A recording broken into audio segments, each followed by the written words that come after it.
Hi, it's Stefan with KISS Team Adventures, and we're on another trip. This time we're going to Istanbul, Turkey to start with. We're here at Dulles Airport right now, leaving. It's a 10-hour non-stop flight to Istanbul. We'll spend a day there and then we'll go exploring the rest of Turkey. And afterwards we're spending a week in Greece with my mom. So we'll try to take as many videos as possible for you, and hopefully you'll enjoy the trip. Well, we made it. We're here in Istanbul, and it was a grueling flight, about 9 to 10 hours.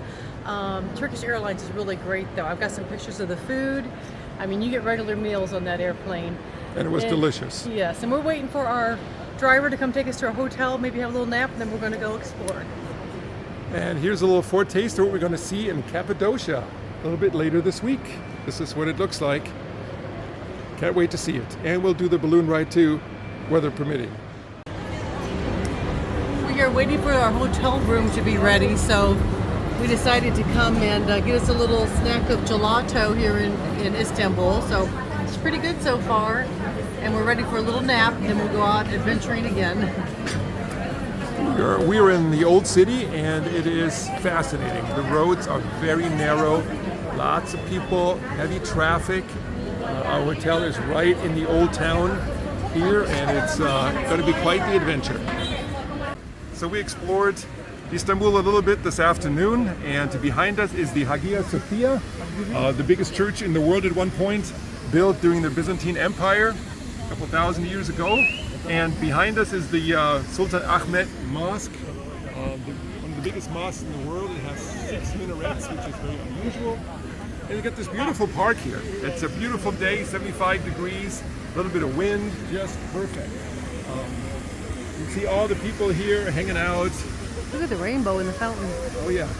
And Kim just got soaked by the fountain because she got too close when we took the picture. And the wind blew. Behind this is the famous Topkapi Palace, which was the seat of the sultans for many, many years during the Ottoman Empire. And then over here, which we can't see, it's right behind those trees, are the basilica cisterns, which are underground water reservoir for the Byzantine Empire. So today we are in this fascinating region of Turkey called Cappadocia, and this is where they have these chimneys, natural made chimneys. They are made from volcanic rock that is anywhere between 7 and 9 million years old, and it was formed here through erosion and through other natural events. And then humans have come here and carved apartments, living places into here. And also many of them are used as churches to hide Christians from persecution. So here we are inside of one of these caves. It's actually called a pigeon home. And you can see there's some arches, arched window arches here. And also there's actually a part of the floor that collapsed down into the apartment below. It looks like very thin, so I'm not going to walk on that. There's cracks here everywhere, so these things are thousands of years old. Even has an old chair here. They're obviously not thousands of years old, but very fascinating to think that people have lived here such a long time ago. This is one of the most fascinating ones here in the area. You see that there is at least 4, maybe 5 different levels high, kind of like an apartment building, starting from the bottom floor and going all the way up to the top. Here's another one that shows how these rooms, apartments have been carved into the rock all the way to the top almost. So we were just walking past this cave, and as we look in, we see there are actually a couple of horses being kept here. So people are still making use of these caves today. We are here in the underground city of Kaymakli. And we are going down this very narrow walkway of canals. This city is like 5 or 6 stories tall and about 3 square kilometers big. So we're only able to explore a very small part of it, of course. But unfortunately, we're stuck here. But I'm going to show you some of the side ways. There's lots of people here. There's a little cave down there. So there's a room over here. very narrow. Yes. I have to duck down. This is not made for people that are 6'4". As you can see from the guy in front of me. It's also a little Take the slippery. tunnel, end of the tunnel, waiting for the group, okay? Okay. 2.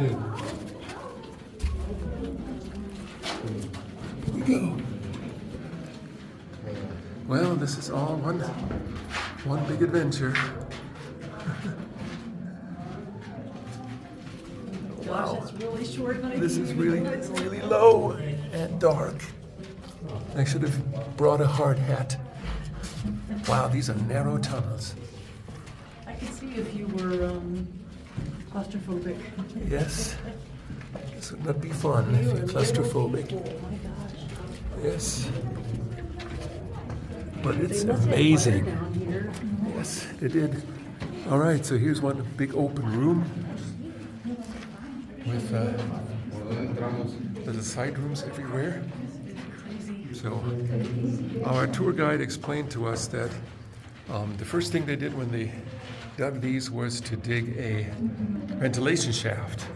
And the entire area we're seeing today is around one ventilation shaft. There are a total of 15 ventilation shafts in this underground city. And big rooms. This looks like some kind of a stone that was maybe covering one of these rooms. So this place here was an underground church. Even has a sign there and a small altar here in the front. And then over here in this chamber was their burial chamber where they buried their dead. This is also multi-stories deep. They have some glass over there to keep people from falling down.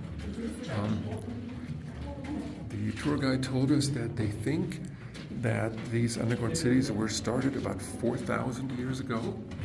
And people moved underground because they were at first hiding from invaders.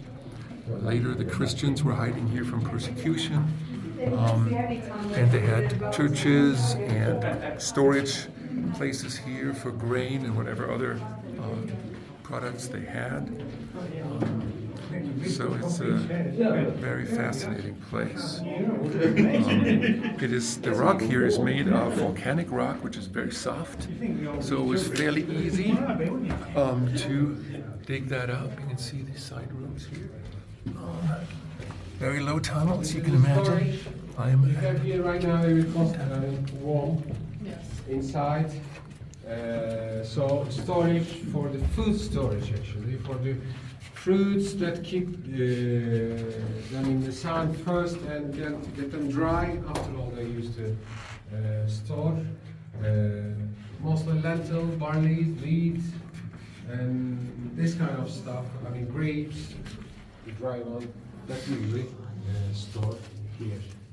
We're in a small town in Cappadocia, and if you look behind me, this is cave dwellings that actually it's private property, and they're going to make this into a hotel. Actually, the one we're going to stay in tonight is actually Cave Hotel, so I'm curious to see what it's going to look like. People actually lived here until the 1950s, and then there was like a rock slide, and the government removed them.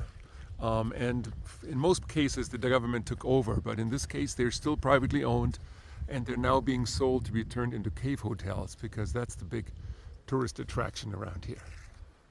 And we're going to take a hike now for about an hour or so up here through this valley. We're on top of the mountain here, and there's a nice view of the modern village, and then we have the valley here with all the ancient houses carved into the rocks. And over here is an old church. Many of these caves were used as churches and places of worship. So here we are inside one of these cave churches, and we can clearly see these arches here with the columns that were built to hold up the ceiling, hopefully. Also on the other side. So this is a large space. Could probably fit maybe close to 100 worshipers. And then there was other rooms next door to it as well. The church. So yeah, here is a picture of some of the paintings still left in this archway. And you can see there were also some frescoes in this dome back here originally. Not much of that left. We're at another little stop on our tour today, and this is called Love Valley. If you look down in the valley, you can see these little things they call fairy chimneys. Very old, very interesting. They look like they have caps on top. Oh, and here's a video of our room. We are in the Cave Hotel. So we've got a little seating area and got all these little niches everywhere. Our bed, vaulted ceiling.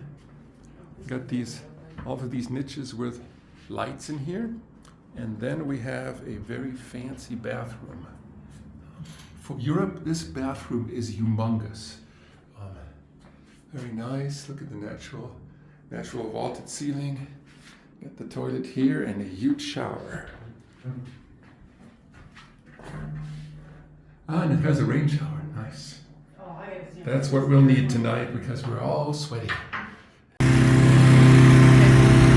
are here this morning for our hot air balloon ride. It's 5 o'clock in the morning. It's about 48 degrees. And they're trying to inflate the balloon here behind us. This is going to be an epic adventure. We'll show you more later. Here we are on the balloon. We're 34 of our best friends, all speaking Spanish. And we're about to take off. Yes, we have liftoff.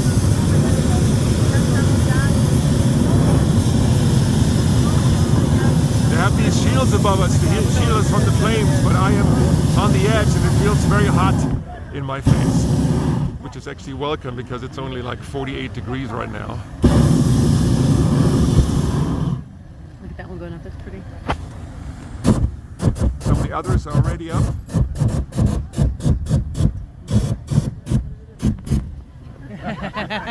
There's one. We are up in the air. That was a very smooth liftoff, didn't even notice it.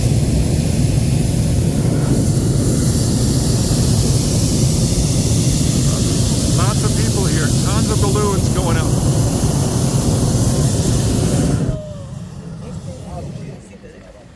Here's the vans we came from. Oh wow, there's a lot more balloons coming. And this rock here is very close. Whoa! Here we are. Wow. Hello. Oh, here's another balloon. Yes. This is your first flight. Yes. ¿Es su primer viaje? Yes. Yes. Very good. I am second flight.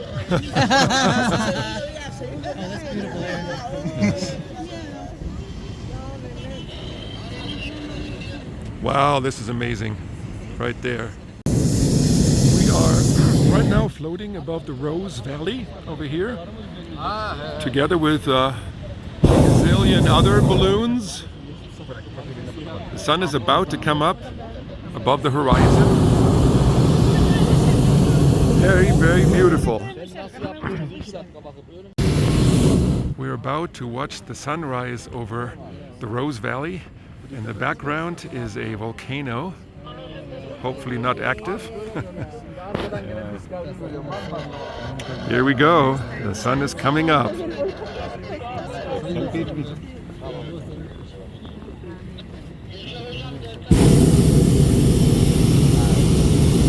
How beautiful is that? It's so quiet and peaceful up here. Except when he fires that thing, then it's not so peaceful. There we go. Sunrise over the valley. I'm going to give you a little surround shot as much as I can because it's extremely crowded in here. You can barely move. There's the neighbor. Sun is rising over the valley. All these different balloons down there. Beautiful.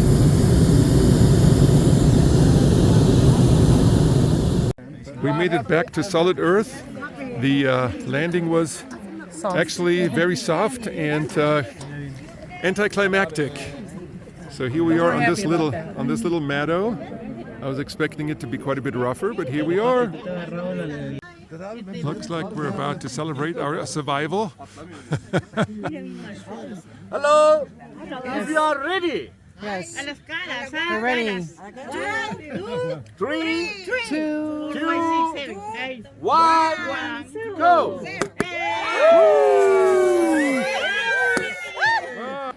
We're here in Hierapolis this morning, and this is an ancient town built by the Greeks that later on the Romans took over. A lot of the city is underground. They're just starting to uncover parts of this ancient city. But behind me, it's called the Cleopatra Pool, and this is a pool that stays constant degrees around 99 degrees Fahrenheit per year.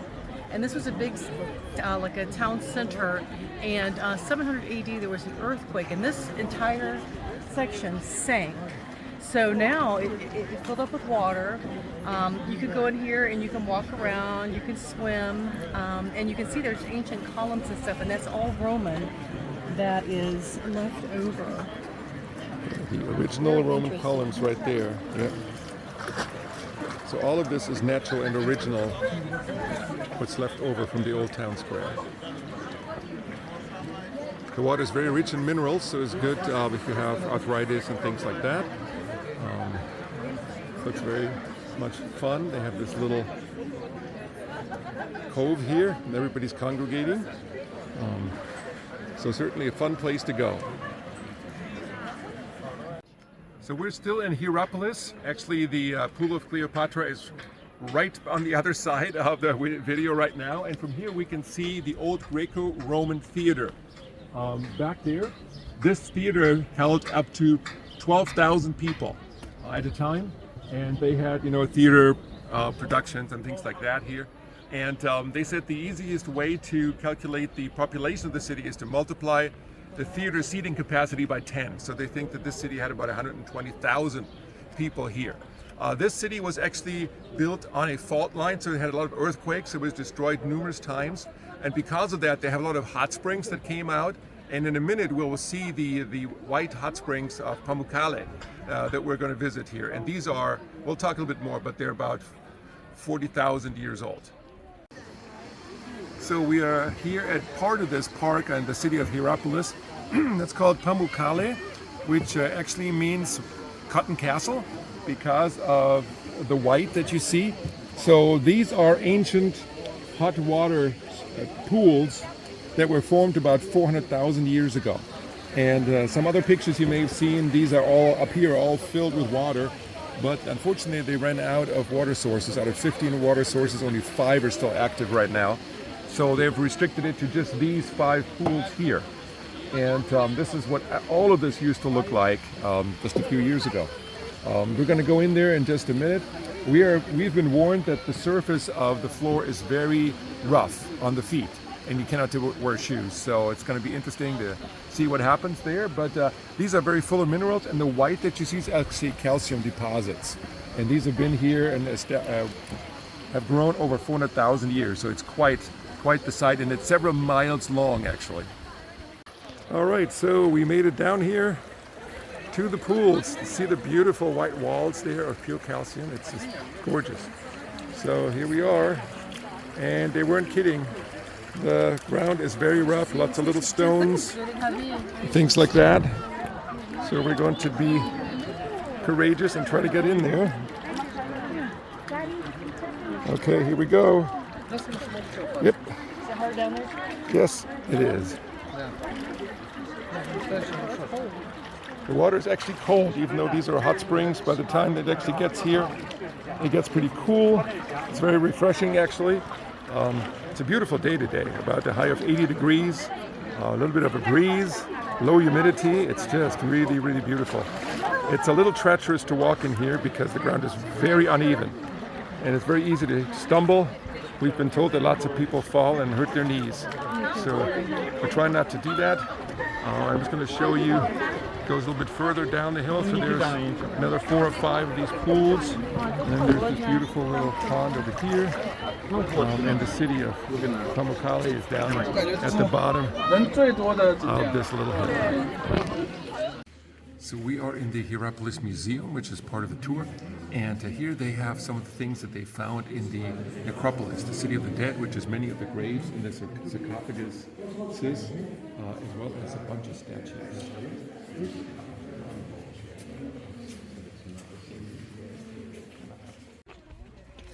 We are at the Plutonium, which is basically a temple to Pluto, the lord of the underworld, and this used to be an area where carbon monoxide came out of the ground because of the fissure in the earth here, and a lot of people got killed and animals got killed breathing that in, so they thought that was the gate to the underworld, and they built this temple here to Pluto. Later on, they also built a pool down here that came up naturally and was filled with carbon monoxide, so it's for them it was a very spooky area. And over here we have the Greco-Roman theater. It's very well preserved. In the front you see that a wall that used to be 3 stories high all the way to the top of the stairs, but only the first story survived. And around here you see an Italian team continuing to excavate the area. The actual city is 3 yards underground, and they've been working on it for years, and it probably may take a few more decades to really unearth most of the city. Here we are inside the theater. You see how well preserved the first row is over here with all those columns and things, and now the steps and everything is also very well preserved. Again, this theater used to seat 12,000 people. So today we're in the ancient city of Ephesus, which was the second most important city in the Roman Empire. Rome was a city of the government, but Ephesus was a city of business, so it was a very, very rich city. It was actually founded originally by one of the generals of Alexander the Great after he died. And behind us here we have the most famous building in Ephesus. It's the Library of Celsus, who was the governor of the province of Asia. And it was the 3rd largest library in ancient Roman times. And the city of Ephesus had about 250,000 people at the height of its reign. And eventually it was abandoned because it was a harbor city based on commerce, and the river Meander that flowed through it produced so much silt that the city found itself a long ways away from the water. Eventually it was destroyed by an earthquake and everybody left. And it was rediscovered just about 120 years ago. They've been excavating it for 120 years, and so far they've uncovered about 15% of the city. And we'll show you some more videos as we go along. So these were the public latrines, public bathrooms for the city. They had a seating capacity of 45. There was continuously flowing water, so there was no smell. And we believe that they actually had marble tops originally. And in the winter, of course, it was very cold, so the rich people had their slaves sit there before them to warm up the throne before they would go. Also, there was some live entertainment here. While you were doing your business, you could also enjoy some nice music. Also, he said this was for the common people. The richer people had private toilets in their house, plus they had heat in their homes. And flowing water, hot and cold flowing water so in they their were rooms. quite advanced. We are at the ancient theater in Ephesus, and it had quite a capacity of 25,000 people.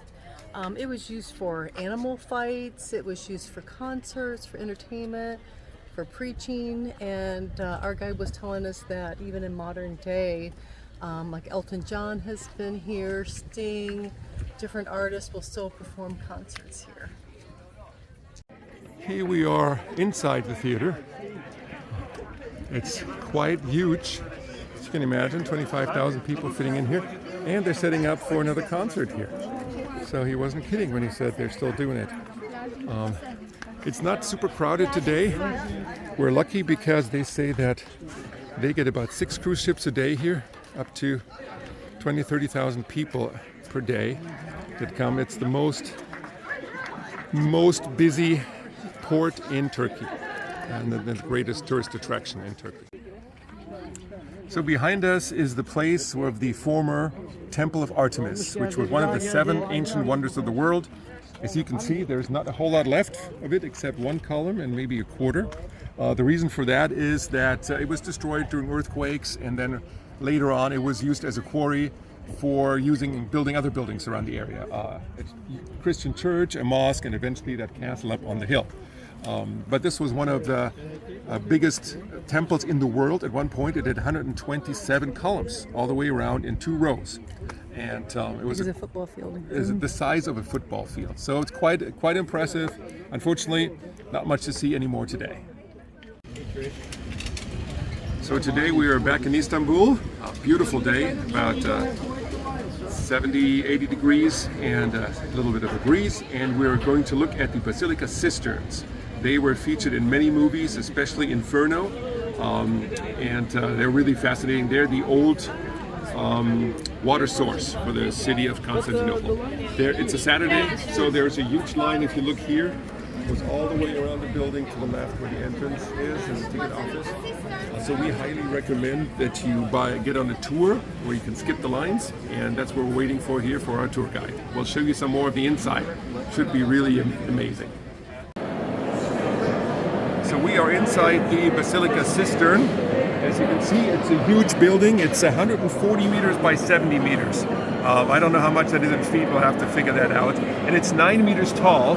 This was the water source for the city of Istanbul back in Roman times, and this was filled up to the ceiling with water.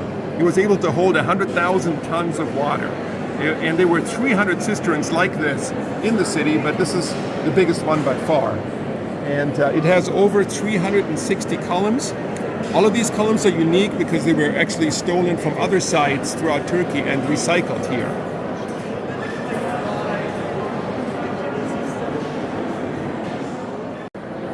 Really looks amazing down here. This place is so huge. And of course it's very popular. Hundreds of people down here at the time. And they change the lighting every so often, which makes it look kind of spooky.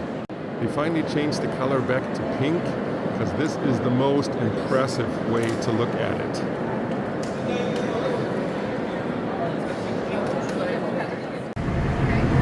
We are on a dinner cruise tonight on the Bosporus River here in Istanbul, and we just had a very nice dinner, and they've got a DJ, and there's going to be belly dancing and entertainment, so we're looking forward to it. It's a beautiful night, about 70 degrees, and beautiful sights.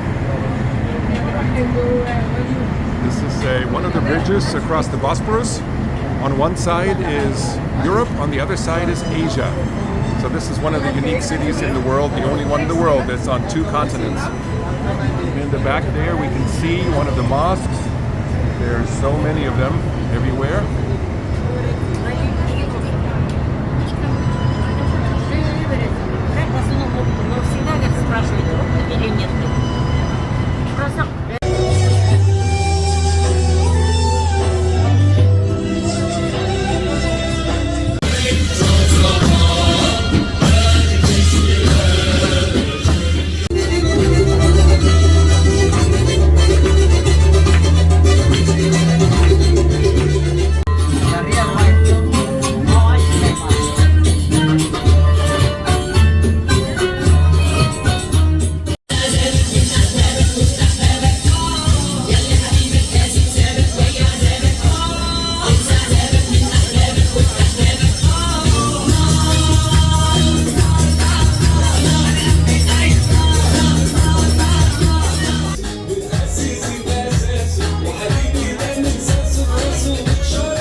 Courtyard of the Blue Mosque. It's a gigantic building.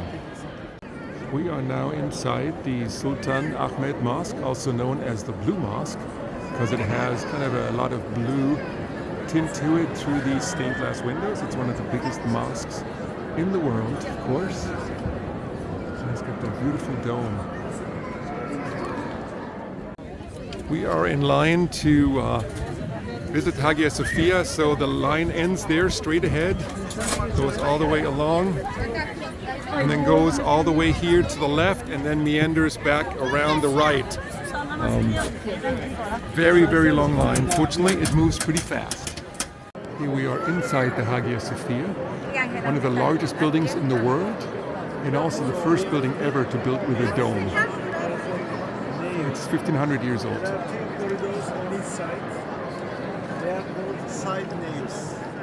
Each side nave is like a big church by themselves. What do we have here? First of all, we see a big dome supported by two semi-domes on the west and on the east. Thus, it creates a big volume inside. Today we are taking a tour on the Bosporus, which is the narrow strait between the Sea of Marmara and the Black Sea.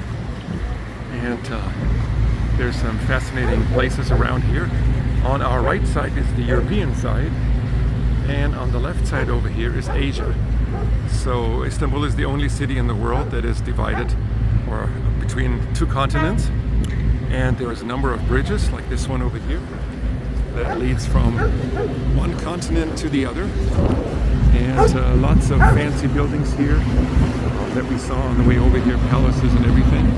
We had breakfast on the ship, and after that we're going to take a bus ride on the Asian side and then later come back to the European side.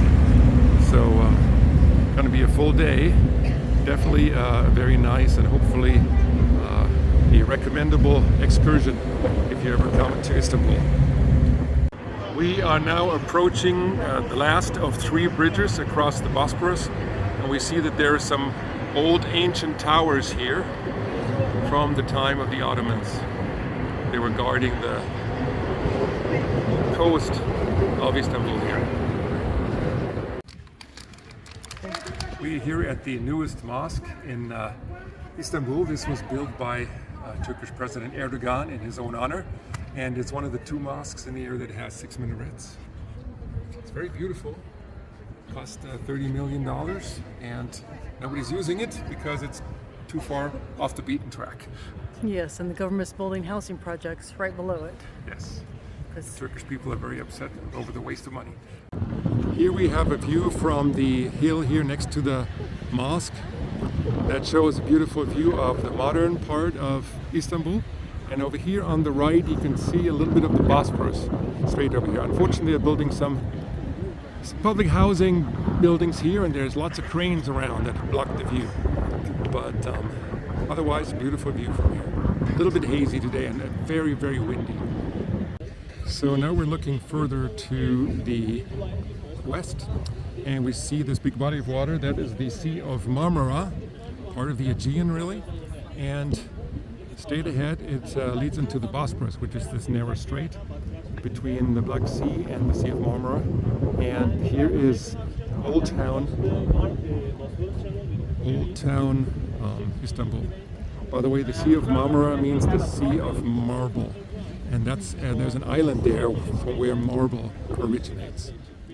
We are at the Pierre Lutin Park. He was a Frenchman who loved Istanbul, and the park is named after him. And from here, you have a beautiful view of the Golden Horn, which is this little river down here, and the bridges across. And in the background, back there is the Hagia Sophia, right there. Right there. Istanbul is extremely hilly. The old city is built on 7 hills, but then there is probably another 70 for the rest of the city, all around. You can see here the modern part of the city. This is our last stop of the day, and this is a little miniature Turk, it's called. It's all the landmarks in Turkey done in miniature. So you get a whole view of the country with a very short walk. Everything you wanted to see in Turkey in one place. It doesn't get any easier than this. Could have saved ourselves a lot of time and money and just come here instead of traveling around Turkey. Here we are at the Platea, the central plaza of Polikastron. It's a Sunday afternoon. It's still a little bit early, so not too many people out, but it's a nice place. And it's a little cooler today. For the first day, it's a little overcast, so we're enjoying the nice cooler weather. Yes. Well, our vacation is quickly coming to an end. We already spent a beautiful time here in Greece visiting with my mom. It's a little town in northern Greece. Not a whole lot to see. The main attraction here is my mother, obviously, but we had a great time. We went up on the mountains not far from here the other day and had a beautiful lunch there in a hotel next to a pool and with beautiful views of the valley. And here behind me is what they call the Platea. It's like the Central Plaza. It has a pool and a bunch of restaurants. We hang out here in the evenings just to have a little fun. And tomorrow it goes back to America with a long flight through Istanbul, about 11 hours nonstop. And hopefully everything will go well. Thank you so much for joining us on this trip. I hope you enjoyed it, and we'll see you next time. Hey, hold up, I ain't with